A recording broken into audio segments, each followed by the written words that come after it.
Good morning mga padaba. So galing akong palengke ngayon. Nagluto ko ng dinuguan. So gisa lang tayo ng bawang, sibuyas, luya.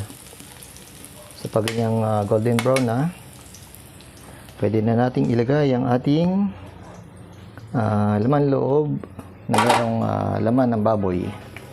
Yan guys. So kanina inano ko na to, pinilaga ko na to. Inadobo ko na sa suka para matanggal ang kanyang lansa. Ayan.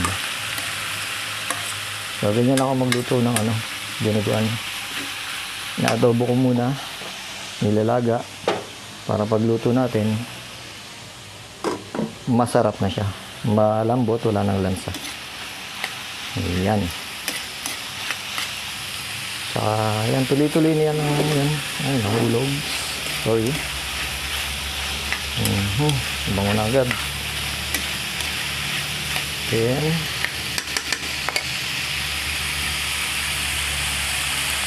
ayan, mga kasaba. So, after 1 minute ng pagalo-halo, pinag ko na ayos siya, guys. Mabilis. After 1 minute, ayan na siya. Ilagay na natin ang ating paminta. Ayan.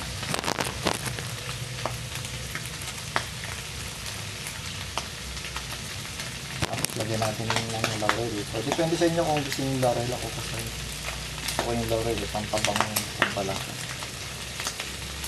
Pwede nyo nagilagyan. Sabi ko nga, nasa inyo yan. Ayan. Tutuwa na siya. Malambot na to. Then, ilagay na natin ang ating toyo. 1, 2, 3. So, importante sa pagluluto, number 1, yung marunong kayo magtansya ng lasa. Depende sa ilalagay nyong lahok. Mga sangkap, mga pampaalat, pampaasin. Ayan. Tansya. Dapat marunong kayo magtansya. So, hindi ako tumitikim ng luto ko. So, alam ko na yung lasa niya. Kasi pag titikman natin, kung gano'n ang style nyo, siguraduhin nyo na bago nyo ibalik yung sandok, hugasan nyo muna kasi yan madilim na panis. Ayan. Lagyan natin. So yan mga padaba, after 1 minute of boiling, so dinagdagan ko siya ng mga isang basong tubig. Ayan. So tansyahan lang yan. So tingin niyo kulang, dagdagan nyo ng tubig. Then, ilagay na natin ang ating konting asukal. Ayan. Konting halo. Ilagay natin ang ating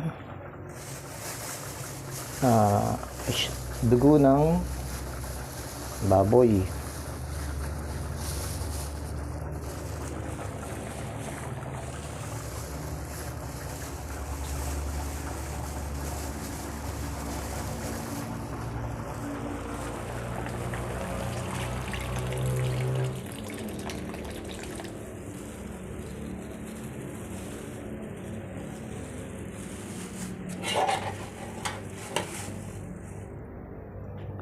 Ayan. Sa pagkalagay, haluin lang natin ang haluin hanggang sa lumapot siya. So, pag malapot na siya, pwede na natin serve.